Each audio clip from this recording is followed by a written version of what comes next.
All right, welcome to the first of its kind, world-changing manufacturers network. Lisa Ryan has her ears to the ground and her heart in the game. Get ongoing education and new connections right here with Lisa and the Manufacturers Network. Buckle your seat, listen, and spread the word. Here's Lisa. Hey, it's Lisa Ryan, and welcome to the Manufacturers Network podcast. I'm excited to introduce you to our guest today, Alan Davis. Alice is the founding member and CEO of i5 Services. He started i5 Services with the goal of changing industries through creative technical solutions to complex business problems. His background is in technology and years of experience in leadership and the transformation process. And for the last 8 years, he has been working tirelessly to connect U.S. manufacturing supply chain. So, Alan, welcome to the show.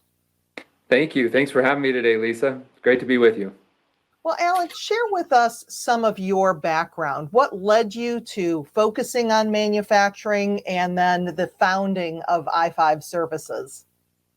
Great question. So years ago, this goes back to 2001, I was involved in another industry where we had come up with an innovative solution for the airline industry at the time that 9/11 happened. And the airline industry was somewhat devastated at that point, having a hard time recovering.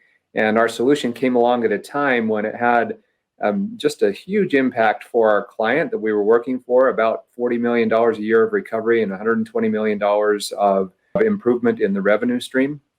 And so that solution really kind of opened our eyes. And that technology actually is still being used today, and almost all the world's major airlines use it, but it really helped the airline industry at a time when it needed it.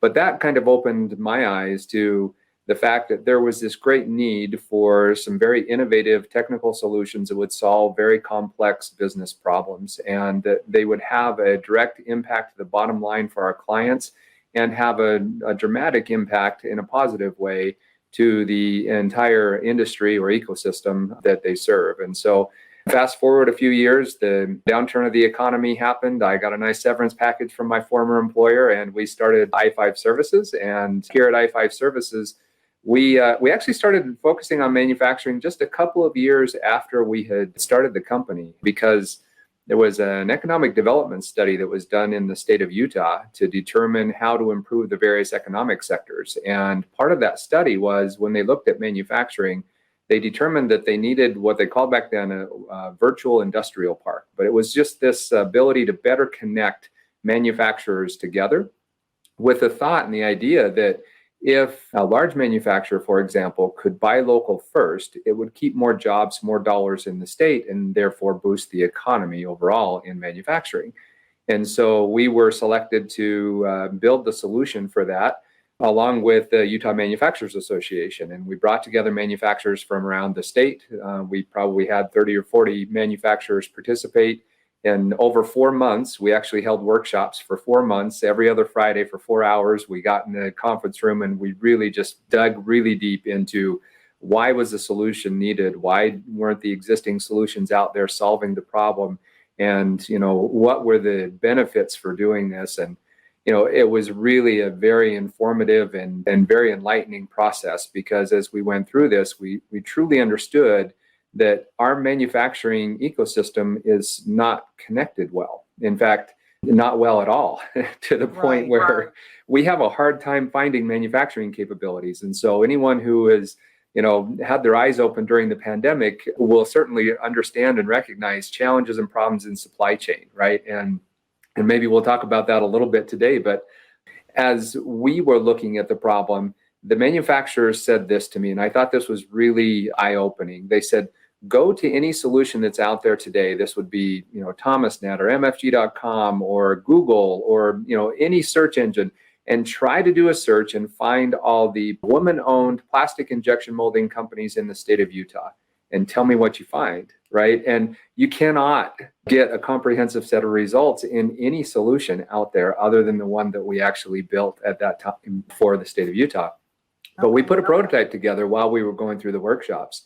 And one of the large manufacturers came to us at the end of those workshops and said, look, we have a $70 million contract. We're going to award it outside of the state because our buyers have scoured the state. They cannot find anyone here that can deliver this. And we said, this is perfect. We have the prototype ready. And we did the search, and sure enough, 2 miles from their facility was the exact company they were looking for. They just didn't know they were there. Wow. And that was the moment when we made the decision as a company that, number one, we needed to solve this for our country because it was a massive need, right? But number two, that it had huge value to the industry.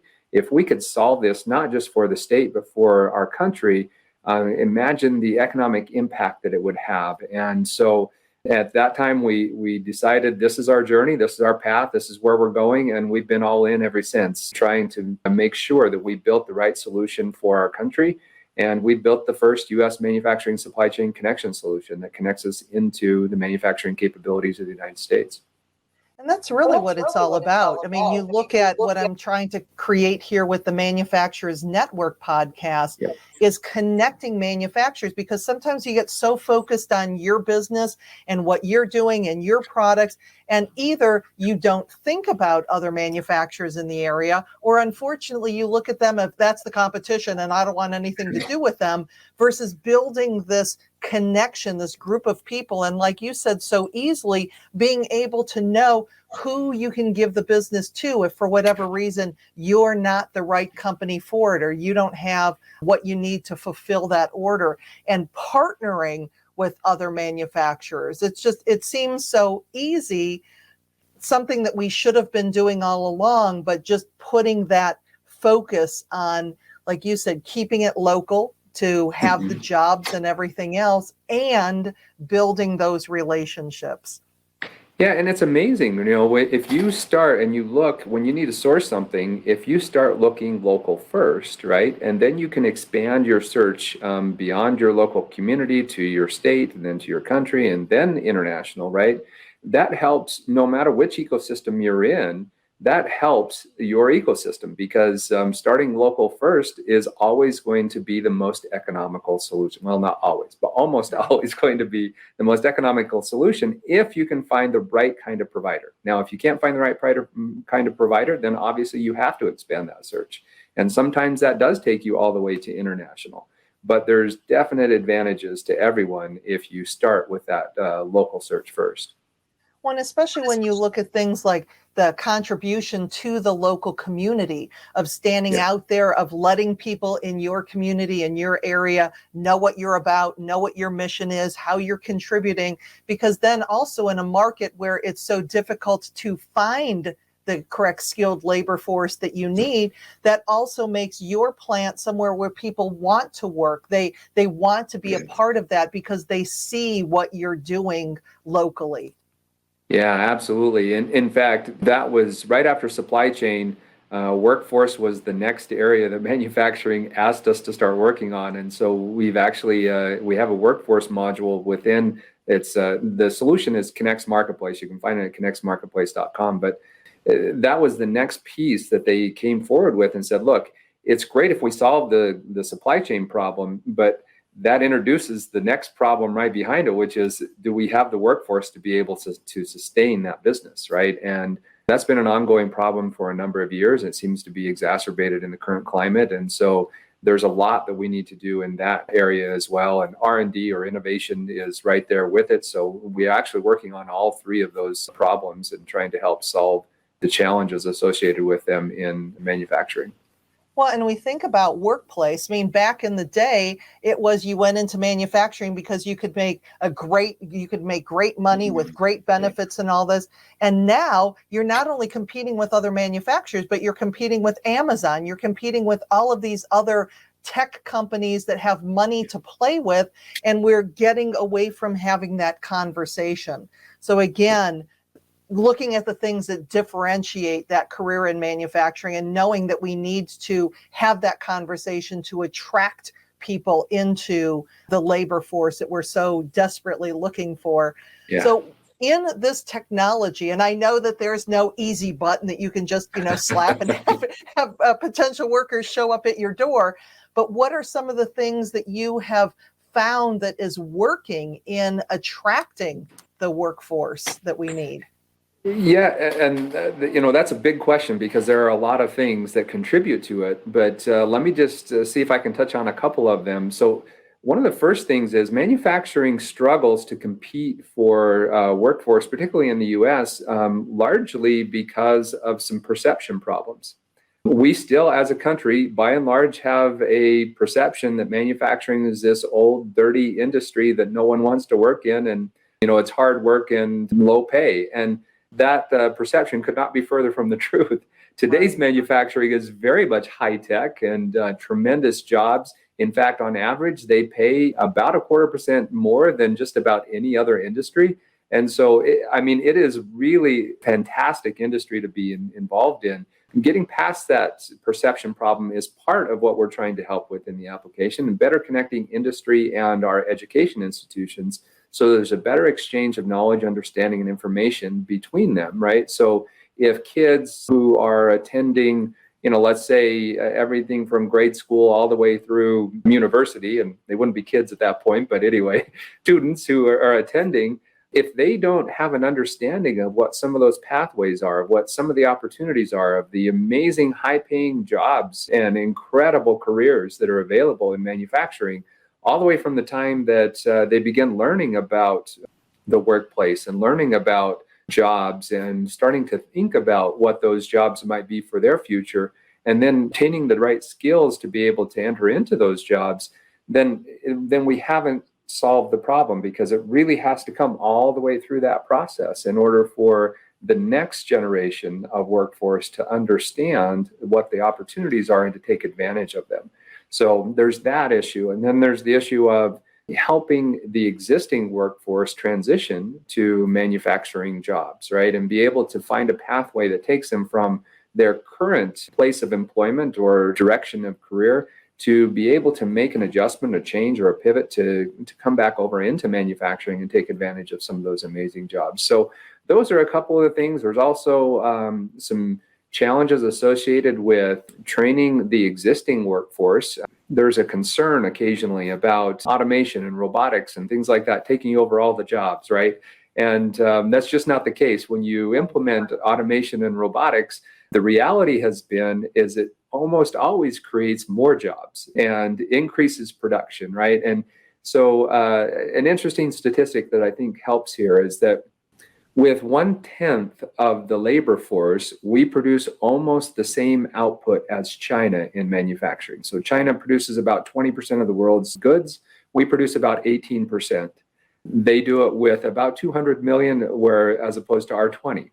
And so it is just, it's a stark contrast. But what it means is we've been very innovative in our ability to manufacture goods in the United States. And so that innovation has to continue. So part of being in manufacturing is also this amazing opportunity to innovate and to find ways to take those leaps and bounds forward in producing new goods, producing old goods in new ways, and so many things. And it is just such an exciting place to be. And right now, with so much focus on the problems that we have with our supply chain and being able to fix those problems and making sure that we're resilient in our supply chain going forward, all that tends to hopefully help people understand that this is a long-term, wonderful industry. It's not going anywhere. The jobs there are just going to grow and get better. And so I think if we can begin to combat some of those perceptions or misperceptions, then I think we have a much better shot at being able to address some of the workforce challenges that exist today. Right. And even thinking about automation, for years it was expensive and scary and, oh, this is going to take away everybody's job, where instead, like you said, it's creating jobs. But now what it's doing is it's getting rid of that drab, that manual labor, that repetitive motion, basically the grunt work. Why not have automation take care of that so that you can leave the innovation? And you need people to program those robots. I mean, when I was in the welding industry, it was all of the D's, dark, dirty, and dangerous, And now, like you said, it's opening up those channels to introduce kids coming through schools to see what it's like, to see that it's bright and high tech and just a cool place to work where you have that immediate gratification of something that you helped to build, you helped to create. So lots and lots tied up in there, but really using things like Manufacturing Day to open up to the local schools to come in to see what you're doing, because you're not going to get all of those kids, but if you get one or if you get a couple, that just puts you ahead of everybody else. Oh, I was going to say, in fact, one of the things that we've been working on is this opportunity within the solution for teachers and academic advisors and others to be able to book plant tours and to download materials, videos, and things like that about manufacturing processes from industry so that we can better connect all that together. And so we're part of a group in defense manufacturing community partnerships in the United States where we're holding these workshops to try to better understand what some of those needs are in workforce and R&D and in additive manufacturing and advanced manufacturing and all these areas, so that we're really able to step in and better help solve those problems. But yeah, you're absolutely spot on. Now, where are those resources available? Because I think that if there was a teacher or a guidance counselor or people working in the schools that knew that that was available, that maybe that would open up some channels that they didn't know. So what would be some good resources for people listening to check out and find some of those videos and resources? Yeah, great question. We are just in the process of compiling that, so it'll be coming out and available to the academic organizations sometime in the fall. Okay. But in the meantime, just to reach out to any of their manufacturing organizations in their state, so who are a great resource, by the way. The MEP system that we have in the United States, by and large, is very helpful to manufacturing and certainly acts as a liaison to help in some of those communications between academia and industry, manufacturing associations, the chambers of commerce, PTAC. There are so many wonderful organizations that are there to help support manufacturing in the state. And right now, they're the ones who do their very best to try to make some of those resources available and to make those connections. And so the solution that we're putting forward actually is to help support all that communication and all that interchange back and forth. Yeah. And I know I talk to my clients about, partnering with your local tech schools and getting involved in those, because then you're basically getting students right off the line that are coming into your plant and building those relationships because they know you. You're involved with that trade or technical school, and now you're a known entity, and they feel comfortable working for you. And when it comes to just additional resources as far as that goes, if somebody is not familiar with what an MEP is, can you explain a little bit more about that? Yeah, absolutely. And I will make just one more comment on what you just said, because working with those tech colleges, one of the things that we learned early from them was they really want to help more students get trained and be ready to come into the workforce and all those things, but they were limited or constrained by access that they had to equipment and to materials that they needed to be able to better train the students. And so that was one of the problems or challenges that was brought forward to us a number of years ago. And so we actually put an exchange center together for the exchange of surplus material, where our large manufacturers were so gracious and stepped forward and said, look, we have equipment, we have materials, and we're happy to donate that or provide it at a very low cost to schools so that they can have better access to those things to help with the workforce problems. And that exchange has been amazing. And so those organizations come back to us frequently to say, this has been one of the best values we've ever gotten out of the application, is just this ability to exchange.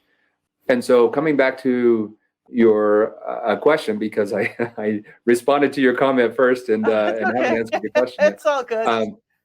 In fact, what was your question? Just so I make sure I answer. What is it if somebody's not familiar with what is an MEP? Oh, an MEP. Yes. So in our country, this goes back about 30 years ago, the National Institute of Standards and Technology was asked to create the MEP program, which is a manufacturing extension partnership.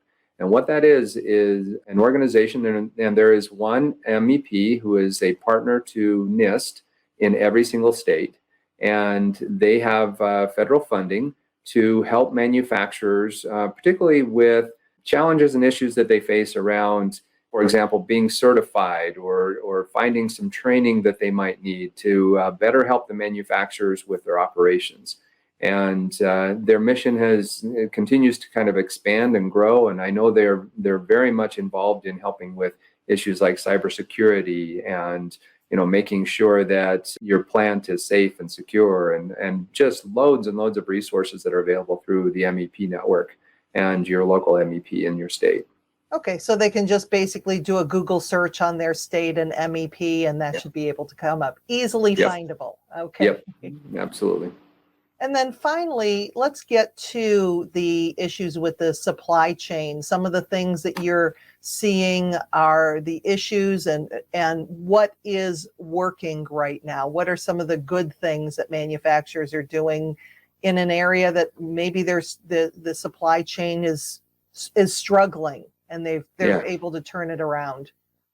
Yeah, great question, because I think almost everyone now sees the problems and the struggles in supply chain, and everything from ships being stuck and not being able to get goods into the port, to not being able to get goods manufactured and shipped soon enough, to not having enough chips and all kinds of things, right, that are impacting various aspects of the supply chain.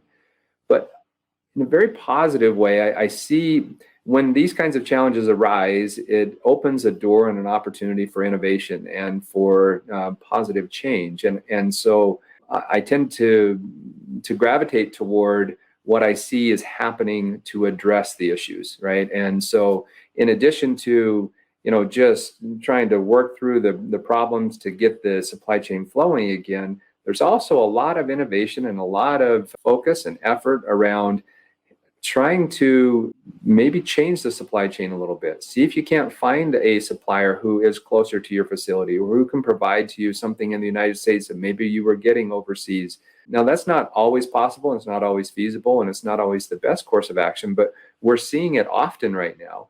And then we're seeing companies starting to innovate. So I'll show you just really quick. I'm holding a pen here.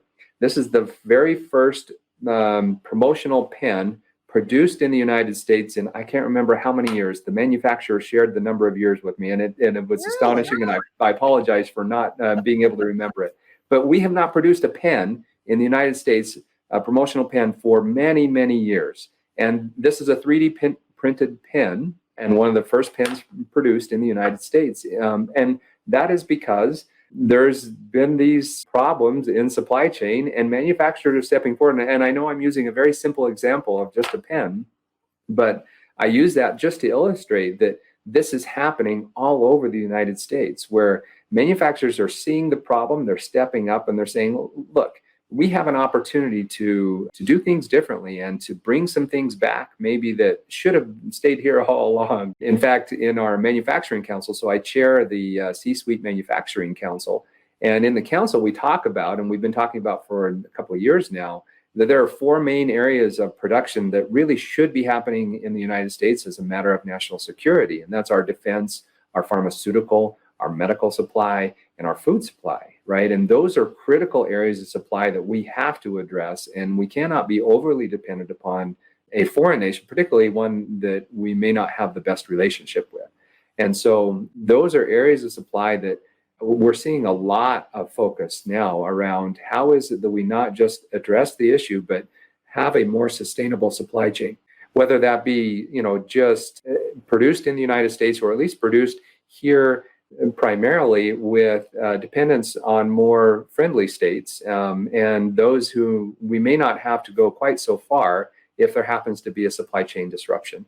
And so that type of innovation and those things that we're seeing are super exciting in manufacturing right now.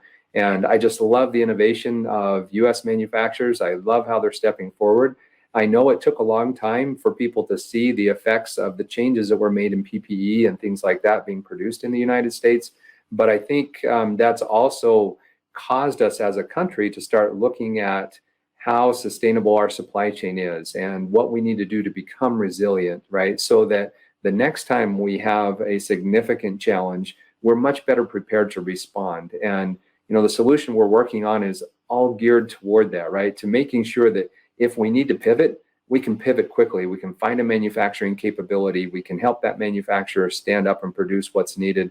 And so all those things are just really exciting around building a new resilient supply chain that supports our country. Awesome. Well, Alan, as we're getting to the end of our time together, how do you work with your clients, and what's the best way for somebody to get a hold of you if they'd like to continue the conversation? Yeah, that's a great question. So easiest way to get a hold of me, either through my email, just alan.davis, and it's ALAN.davis at I5 Services. It's the letter I, the number 5, and the word services.com. Or you can go to Connex Marketplace, and Connex is spelled CONNEX, marketplace.com. And you can get all the information about how to participate in the platforms that we're building and in the initiatives we have going on, and come and be a part of the solution. We say this often, and it's probably a good thing for me to end with as well, and that is, it takes all of us working together for this kind of a solution to work. And so come and be a part of the solution. There's a place for you, and particularly manufacturers, we've got some amazing solutions for you. Wonderful. Well, Alan, thank you so much for being on the show today. It was great to have another conversation with you. And with you as well, Lisa. Thank you so much for having me. Really appreciate it. I'm Lisa Ryan, and this is the Manufacturers Network Podcast. We'll see you next time. Thanks for listening. Hey, do me a favor.